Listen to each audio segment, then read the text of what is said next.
Bonjour tout le monde, c'est Sandrine. Alors je suis contente de vous retrouver aujourd'hui. Je vais vous présenter un nouveau tarot. C'est le tarot entre ciel et terre. Donc moi je l'ai en anglais, c'est le Heaven et Earth Tarot, si je le prononce bien, bien sûr. C'est de Jack Sefiro et c'est aux éditions Lo Scarabeo. Alors il arrive dans une jolie boîte. On va retrouver quelques illustrations de cartes. Il est dans les tons de gris, gris anthracite. Il est traduit en plusieurs langues. Il s'ouvre comme ceci, hein, par le dessus. La boîte est sympa. Donc, on va regarder à l'intérieur. Voilà, une petite boîte. Voilà, au moins les cartes, elles ne s'abîment pas, elles se rangent facilement dedans. Donc, on va trouver un petit bouquin. Alors, il est traduit, bien sûr, en plusieurs langues, comme je vous l'ai dit. Moi, j'ai mis un petit post-it pour retrouver de suite en français. Donc, le tarot du ciel et de la terre. N'oubliez pas que je t'ai recommandé d'être courageux et fort. Ne tremble pas, ne te laisse pas abattre, car moi, le Seigneur, ton Dieu, je serai avec toi partout où tu iras. Donc, Josué 1, verset 9 peut-être, hein, je ne sais pas. Alors... Le tarot du ciel et de la terre présente la gloire du ciel d'une manière qui nous permet de nous connecter à elle tous les jours. Ce jeu est destiné à ceux qui voient le divin au quotidien. Les liens entre le monde terrestre et le monde spirituel apparaissent sur chaque carte du jeu.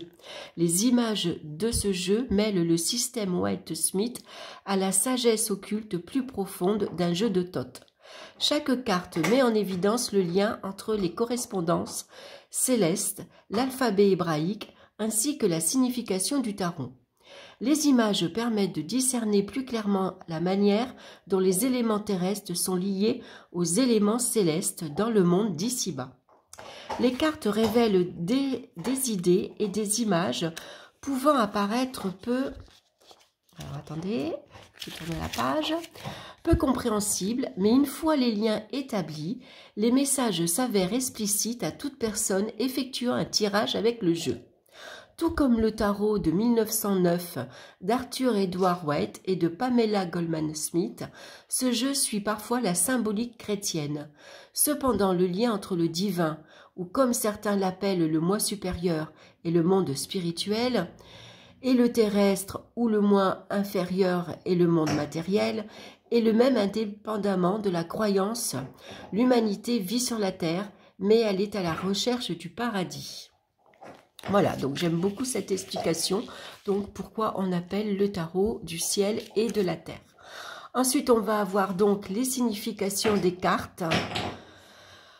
Donc, les mots-clés en anglais sont reportés sur toutes les cartes numérales, donc celles de 1 à 10, hein, les arcanes mineurs, de chaque couleur. Les mots-clés sont censés aider et guider le lecteur sans limiter ses intuitions. Ils représentent simplement une base, un point de départ pour l'interprétation. Lors des tirages avec ce jeu, les mots-clés seront sans aucun doute utilisés plus fréquemment, mais au fur et à mesure que l'expérience augmente, un lecteur apprend à aller au-delà des mots simples, saisissant les significations plus profondes pour leur interprétation. Donc moi, il y a eu quelques petits défauts dans ce petit livret, vous allez voir pourquoi. Donc ici, on commence avec le fou. Hein, on a le numéro de la carte, on a le mot-clé innocence. On va retrouver la lettre hébraïque donc qui est Alep, qui signifie bœuf. Les correspondances, c'est R, Verseau, Uranus. Tout ça, des petits symboles, on va les retrouver sur la carte.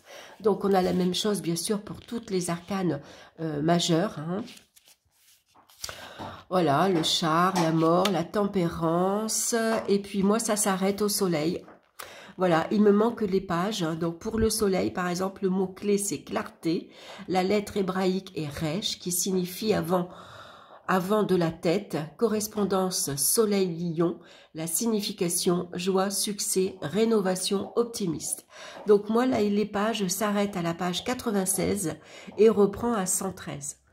Donc, ça fait que je n'ai pas la suite des arcanes majeures, donc qui est... Jugement et le monde, et je n'ai pas donc les arcanes mineurs. Par contre, vous allez les avoir dans les autres langues, notamment en anglais, donc que vous pouvez traduire. puisque en anglais, il y a beaucoup plus d'explications. Hein. C'est vraiment succinct en français, mais en anglais, vous voyez, vous avez quand même des petits paragraphes. Et puis, on va retrouver, bien sûr, les mots-clés pour les arcanes mineurs qu'on n'a pas en français. Voilà, moi, c'était le petit défaut de ce livret. Je m'en suis pas aperçue au départ, parce que le petit livret, je ne l'ai pas regardé. Donc, je ne sais pas si vous avez déjà ce tarot ou si vous le commandez, bah, bien sûr, vous pouvez le renvoyer ou en tout cas leur signifier parce que moi, ça fait un peu trop tard maintenant. Voilà, moi, il me manque des pages. Mais bon, sinon, vous pouvez prendre un autre livre. Par contre, les cartes, elles y sont toutes. Hein, je les ai bien regardées, je les ai mis dans l'ordre. Donc, le dos des cartes, c'est un gris anthracite. Assez simple, ça représente des petits pentacles, des petites étoiles. Voilà, les tranches sont neutres, donc vous pouvez les colorier si vous avez envie. Hein. Voilà, elles sont blanches. Et puis on va retrouver donc les cartes. Et je crois qu'on va commencer par les mineurs. Alors, elles sont toujours dans les tons de gris. Hein, on n'a pas de ciel bleu ciel. Il y a toujours, voilà, le ciel est toujours dans les tons gris, on va dire. Donc ici, on commence par le roi d'épée. Alors après, elles sont très belles. Donc on va retrouver bien sûr l'élément air, hein, ici. Donc on a la reine d'épée. On a le cavalier d'épée. Ici, c'est la princesse d'épée. On a le 10 d'épée. Donc, vous voyez, on reconnaît bien quand même l'illustration, hein, les images. Ça suit bien un Rider-Waite. Donc, si vous connaissez déjà le tarot, vous allez donc facilement identifier les cartes. Hein. Voilà. Après, j'aime beaucoup les cartes. On est au Moyen-Âge, on dirait, avec ces chevaliers, avec les armures. Voilà le 2 d'épée, l'as d'épée. Ensuite, on va passer au roi de Pentacle, donc qui est sur son char avec un bœuf, qui représente bien l'élémentaire. La reine, le cavalier et la princesse.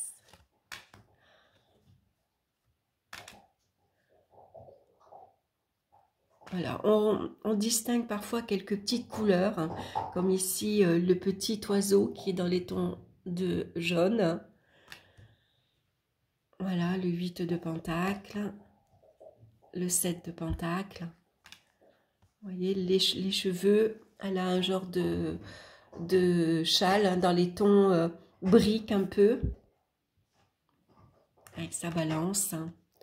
Voilà, le 5 de pentacle, hein, on retrouve bien les deux personnages qui sont habillés pauvrement dans un univers assez glacial. Hein.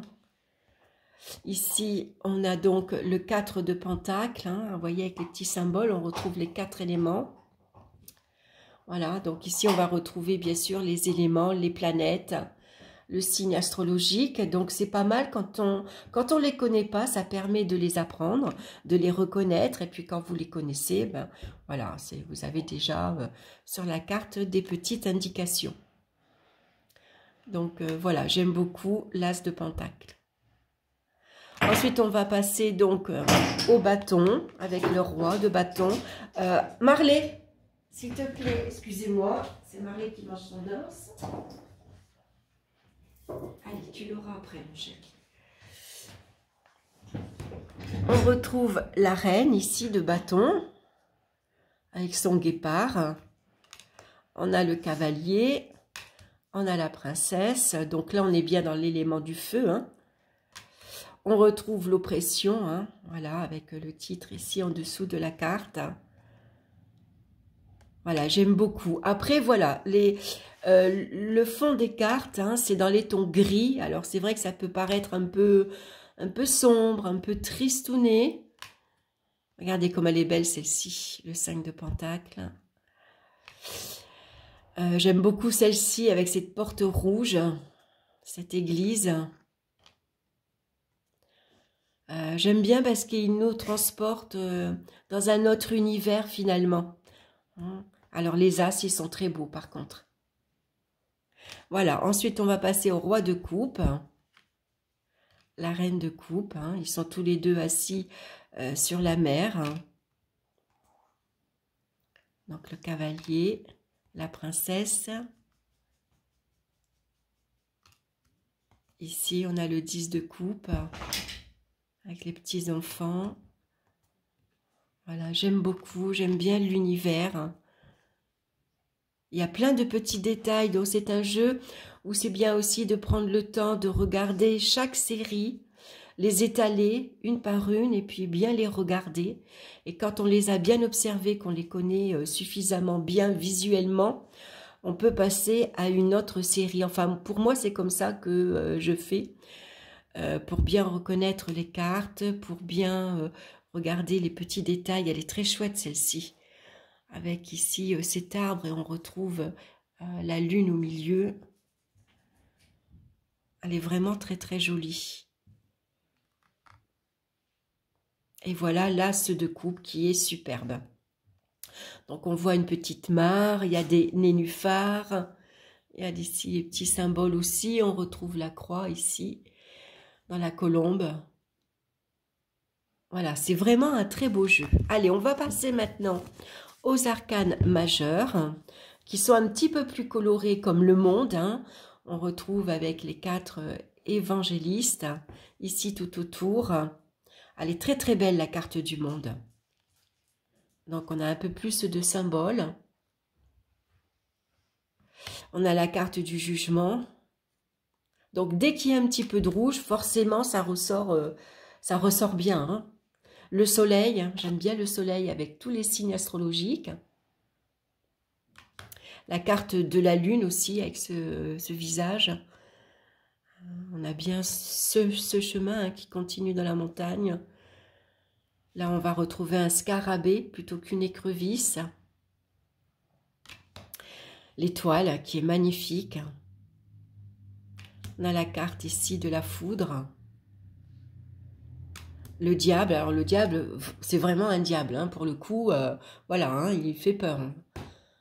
Voilà, c'est pas d'habitude, on a des diables qui sont quand même assez douces, les cartes. Tempérance.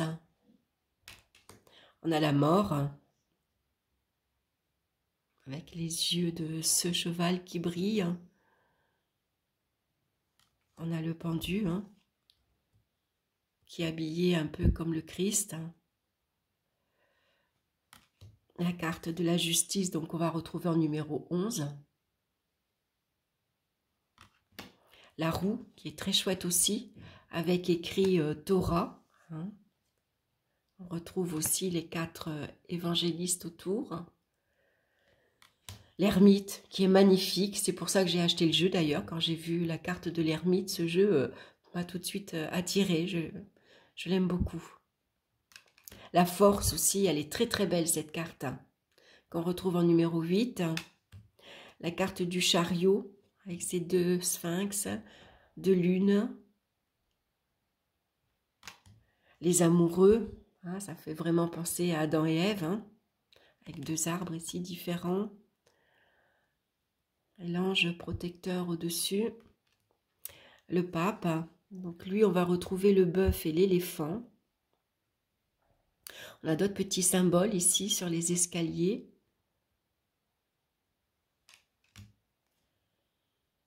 L'empereur, qui est le signe du bélier. Ici on retrouve l'impératrice. La carte de la grande prêtresse. Avec son livre, hein. Voilà, c'est un dromadaire derrière elle. Et puis on a le battleur, qui est très chouette, le battleur, elle est très belle cette carte. Et puis le fou, bien sûr, qui est magnifique aussi.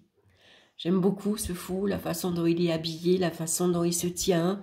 On a quelques couleurs aussi. Tout de suite sur le gris, la moindre petite couleur ressort bien. Hein. Voilà, donc je trouve qu'il est un univers assez particulier. Mais c'est un très très très beau jeu. Quand on a les cartes étalées comme ça, je trouve qu'il est vraiment beau. Voilà, il a un bel univers. Voilà, j'aime beaucoup. Voilà pour cette review. Alors, vous avez peut-être déjà ce tarot, ou alors ça vous donne envie de vous le procurer. En tout cas, n'hésitez pas à me laisser un commentaire, à me dire voilà comment vous utilisez ce tarot, est-ce qu'il vous plaît, quel univers il dégage pour vous. Voilà, c'est toujours intéressant de pouvoir échanger. Voilà, en tout cas, moi je vous embrasse très fort et puis bah, écoutez, on se retrouve très bientôt pour une nouvelle vidéo. Bye bye!